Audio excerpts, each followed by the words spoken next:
Assalomu alaykum. Mavzuyimiz o'quv jarayonida yangi pedagogik texnologiyalar va texnik vositalarni qo'llash. Reja.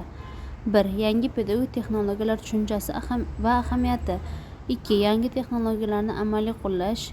Interaktiv mashg'ulotlar va multimedialar, materiallar, onlayn platformalar. 3. Pedagogik texnologiyalar va texnik vositalarni qo'llash orqali o'quv jarayonini modernizatsiya qilish.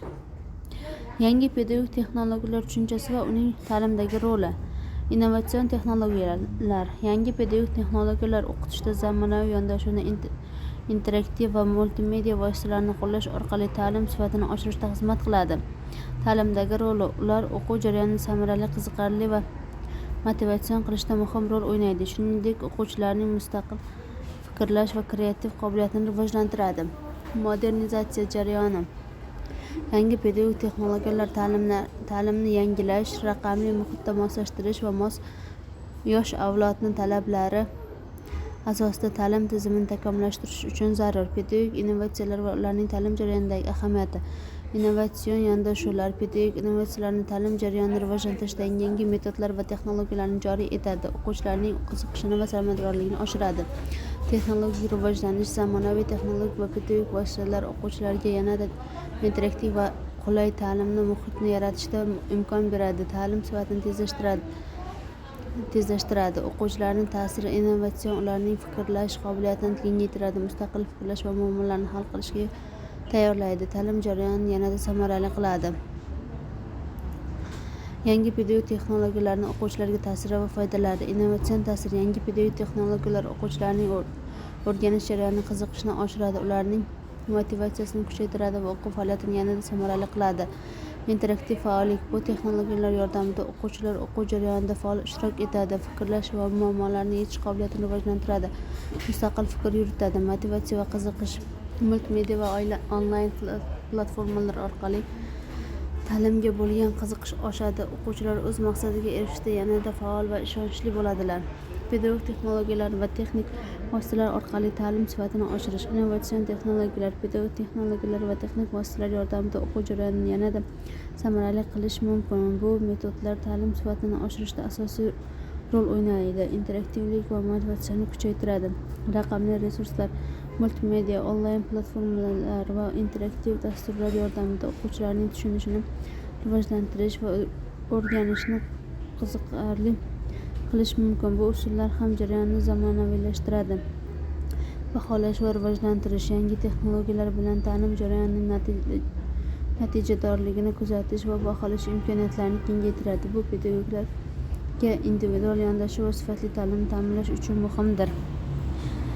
Yangi pedagogik texnologiyalarni joriy etishda yuzaga keladigan muammolar va yechimlar. Texnologiyalarga moslashuv muammolari. Yangi pedagogik texnologiyalarni joriy etishda texnologiyalarga moslashish muammolari yuzaga keladi.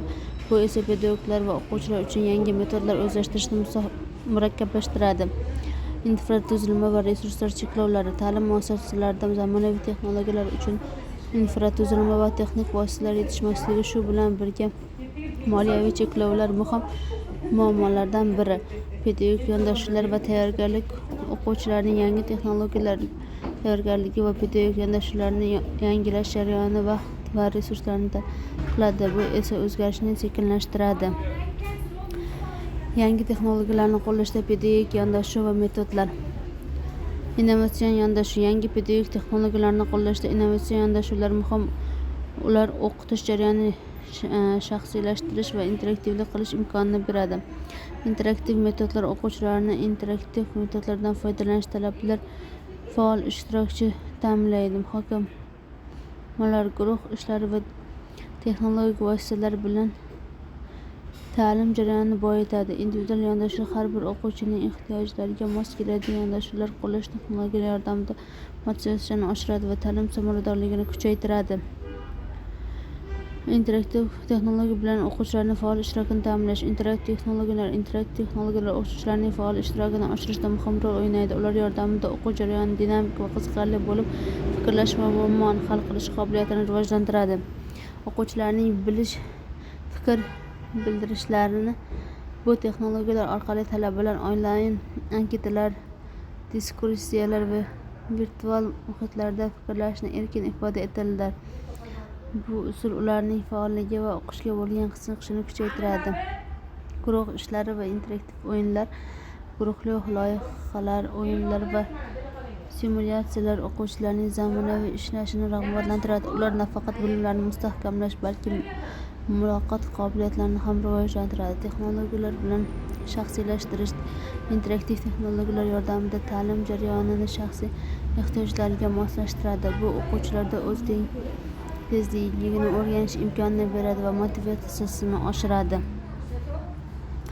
Pedagogik texnologiyalar va texnik vositalarni integratsiya qilish muhim omillar. Innovatsion yondashuvlar. Pedagogik texnologiyalar va texnik vositalarni muvaffaqiyatli integratsiya qilish uchun innovatsion yondashuvlar muhim. Bu o'qitish usullarini yangilash va o'quv jarayonini samarali qilish uchun yangi fikrlarni joriy etishni talab qiladi. Yangi pedagogik texnologiyalarni tatbiq etishda muhim qiyinchiliklar va yechimlar. Muhim bo'lishi mumkin bo'lgan muammolar. Yangi pedagogik texnologiyalarni tatbiq etishda texnologik infrastrukturani yetarli darajada rivojlantirish malakali pedagoglar va o'quvchilarni tayyorlash muhim qiyinchiliklardan biridir. O'quvchilarni qabul qilish qiyinchiliklari. Ba'zan o'quvchilarning yangi texnologiyalarga moslashishi qiyin bo'lishi mumkin. Bu esa motivatsiyani pasaytiradi va ta'lim jarayoni samaradorligini kamaytiradi. Innovatsion texnologiyalarni joriy etish uchun zarur bo'lgan moliyaviy va resursli imkoniyatlar cheklangan bo'lishi mumkin. Bu esa jarayonni sekinlashtiradi yoki cheklaydi. E'tiboringiz uchun rahmat. Mavzuimiz shundan iborat edi.